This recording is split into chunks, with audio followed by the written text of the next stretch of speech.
What would you do if you couldn't fail? That was the question that really got me. See, 2 years ago, I was a successful systems engineer for Cisco Systems. I was making over $200,000 a year as a kid in his mid-20s. I was living in Venice Beach, flying around the country first class, driving a BMW. I had it all. I had what everybody told me was success, but I didn't feel successful. I felt empty. And after a mentor asked me this one question, what would you do if you couldn't fail? I quit. Cold turkey. I left without notice, and I'll tell you why in just a minute. But first, quick question for you guys. Who here loves puppies? Come on, raise your hand. There we go. I like that. Oh. Do I even need to continue doing my talk? Is this all you guys came for? A good friend and mentor of mine, Bedros Koulian, recently bought an Australian Shepherd puppy. Amazing dog, right? His kids named it Cookie, an even more amazing name. Has anybody had an Australian Shepherd before? Raise your hand if you've ever had. Yeah, they're smart dogs, right? Incredibly smart dogs. But once he bought this dog, it started acting up. It was digging holes in the backyard. It was barking and whining constantly, getting sick all the time. And he couldn't figure out why, so he took it into the vet, and he literally told the vet, "Doc, I think they sold me a broken dog." He said, "I want a refund." And the vet said, "He's not broken. You just can't leave him inside all day. He needs purpose." See, the Australian Shepherd is a very intelligent animal. And much like humans, without purpose, he goes a little stir-crazy. Barking and whining constantly, getting anxiety and stressing out all the time, even to the point of physical illness. Much like humans, the vet said. See, we're not so different from Cookie. We are very intelligent animals. And much like the Australian Shepherd, we too, without purpose, go a little stir-crazy. But what most people won't tell you is that purpose is not some grand divine plan that you have to spend a lifetime trying to figure out. No, it's actually much simpler than that. Purpose is just a decision made in every moment. See, our lives are dictated by a series of decisions strung together, big and small, one after another. And each of these individual decisions that we make lead us down a path of either joy, fulfillment, success, and love, or one of frustration, anxiety, and emptiness. And every decision that you make comes from one of two places. It either comes from purpose or from fear. I'm going to let that sink in for a second. Every decision you make comes from one of two places, purpose or fear. But the problem is 9 out of 10 decisions that you make, they don't come from purpose. They come from fear. It's the amygdala. It's the caveman part of your brain that causes it. It's our survival instinct. The amygdala as caveman is what prevented us from being eaten by a saber-toothed tiger. But now, rather than keeping us alive, it's actually killing us. That's why stress-related illness is rising at double-digit rates. That's why Forbes recognized that 87% of all employees in 9-to-5s, 87%, are either unhappy, disconnected, or disengaged with their work. That's why anxiety and depression are at an all-time high, affecting over 40 million people in the US alone.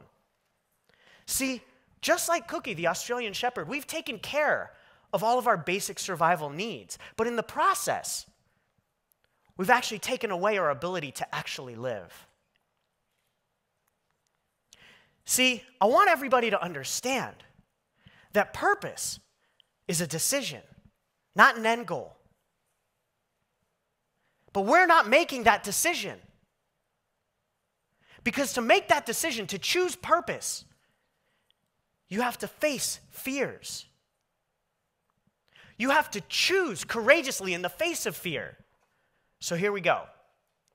Did you know that we only have 2 natural fears? Did anybody know that? We only have 2 natural fears. You have the fear of heights and the fear of loud noises. Think about it, right? Evolutionarily, right? Like, if you're afraid of heights, you're a baby walking around, you don't want to, like, accidentally fall off a cliff or something.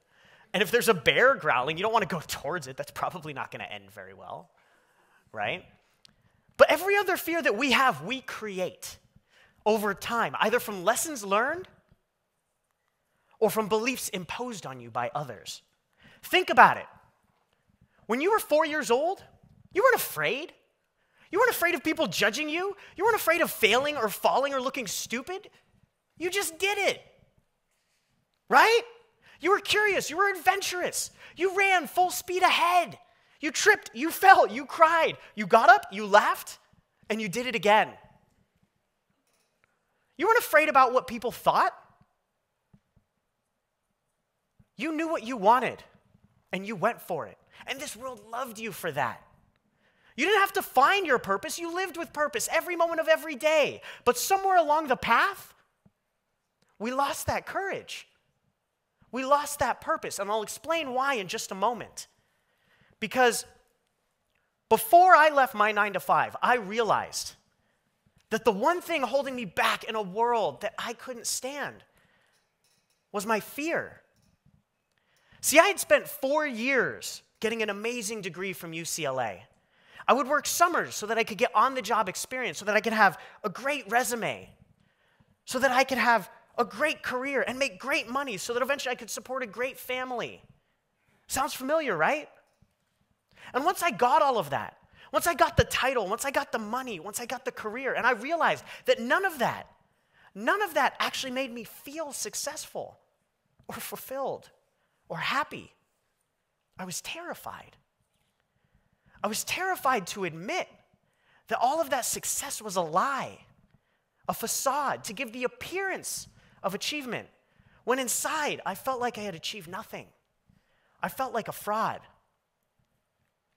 And whether or not I wanted to admit it, I was terrified. I was afraid of being judged by my friends and family. I was afraid of ruining my reputation as a quote-unquote successful person. I was afraid of failing more than anything in the entire world. And these fears locked me up for years as my anxiety grew stronger and my excuses sunk deeper. How did I even get to that point of being so afraid? I'll tell you. Does anybody know what percentage of your brain is your subconscious mind? 95%. Shocking, right? 95 to 98% of your brain is your subconscious mind. That means only 2 to 5% is the conscious thinking you. I hate to break it to you, you're only 5% of a person. I don't make the rules. You're just going to have to deal with it, man. I'm so sorry. He's like, maybe I'm 6%. No, sorry, you're 5. But the truth is that 95% of our brain is subconscious. And it's constantly, like a computer, constantly being programmed by the people and things around us, by society, culture, and mass media. Don't believe me? Watch, I'll show you. Can everybody here feel your right foot? Can you? I bet you can. Now. Because in the last 2 seconds, I just reprogrammed your reticular activating system to notice the sensations in your right foot, to feel the pressure of your shoe, the warmth of your sock, the feel of your toes. You weren't feeling those things before, but you are now. And you're lucky that's all I chose to program. Because if I could do that in 2 seconds, imagine what I could do in an hour. Because that percentage of that 95% of your brain is 5 times more likely to be reprogrammed by negative thoughts, negative beliefs, and negative emotions than it is by positive ones. Again, it's the amygdala part of our brain just trying to keep us alive.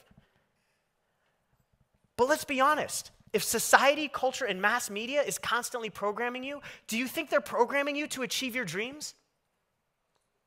Do you think they're programming you to be the person that 4-year-old you would love to meet? Or would the you today make that 4-year-old cry? Don't you get it? These fears aren't real. They're subconscious lies that we tell ourselves to prevent us from being eaten by a saber-toothed tiger. Security, there's a saber-toothed tiger sighting in the female bathroom. No, that's not going to happen. We don't have to worry about them anymore. They're extinct, right? Take glossophobia, for example, the fear of public speaking. Anybody here afraid of public speaking? Raise your hand. Come on. I'm up on stage and I'm afraid of public speaking. Raise your hand. Be honest, right? Glossophobia, the fear of public speaking. We all know that like by going up on stage and speaking in front of people, you're not going to die, right? Like your heart won't just like stop, I don't think. We're good. for now. But when we get on stage, it's fight or flight, like we're ancient humans again, about to be eaten by a saber-toothed tiger. Literally, all the blood rushes to our extremities so that we can run fast. Our pulse pounds, driving adrenaline into our body so that if we need a fight, we can. Our arms get sweaty so that we taste bad to the tiger. And I'm not making this up. You feel like you need to evacuate your bowels so that you can become lighter and more nimble. Could you imagine me up here right now? Like, we're not going there. But seriously, right? We know we're not going to die, but it's a programmed reaction that we have no control over. And the scary part is this programmed reaction, this very same programmed reaction, if you let it, dictates how you make daily decisions in the real world. That's insane, isn't it? Our fears dictate 90% of the decisions that we make.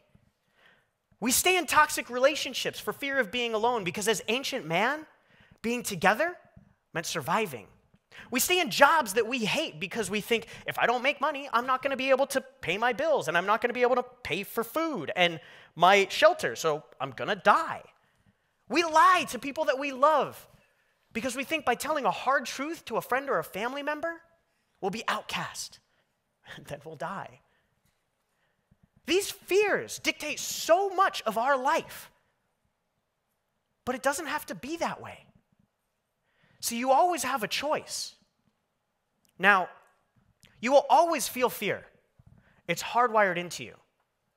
But the truth is, you can either choose to accept these fears as truth and allow them to continue to dictate your life, or you can recognize these fears for what they really are. An outdated safety mechanism no longer necessary in today's society. And you can choose purpose. You can choose to go after what it is that you really want. You can choose to ask that girl out, even if she might say no. You know, it's not gonna, like, you're not gonna die if she says no, right? Like, what if she said yes, and you never asked? You can choose to have that difficult conversation that you've been meaning to have. You can choose to take bigger risks in life, because we know it's not actually going to kill us. The goal of this life is not to make it to the end and just survive. The goal is to actually live. When you meet your maker, do you want to look back and just be like, oh God, like I'm glad I made it to the end, safe and sound. You know, I didn't do a lot of the things that I wanted to do, but I'm glad I made it here. Yeah, this is perfect. No, that's not what you want to do. You want to look back and you want to be like, damn, I really went for it. I'm a little battered and a little bruised, but I played hard. And I lived with purpose every step of the way. What would you do if you couldn't fail? See, I faced my fears, and I continue to every day. And I choose purpose. And the 4-year-old me would never be more proud. Because it's led me down a path of trials, growth, failure, success, struggle, loss, love, and ultimately fulfillment that has changed me forever. And over the last 2 years, I have made more money, impacted more lives, and had more amazing adventures than I could have ever dreamed possible. And it's simply because every moment of every day, I ask myself to choose purpose. So I implore you to ask yourselves anytime you make any major decision, ask yourself, am I making this decision from a place of purpose or a place of fear? Because if just 1% of this world's population were to step into their courage, to face fear and step into purpose, all those problems that we see as being quote unquote unsolvable, chronic disease, war, hunger, all the socio-political BS, we might actually have a shot at solving some of them. It's not going to be easy, but ever since the day I quit my job, I didn't sign up for easy. I sure as hell didn't sign up for fear. I signed up for impact. How about you? Thank you.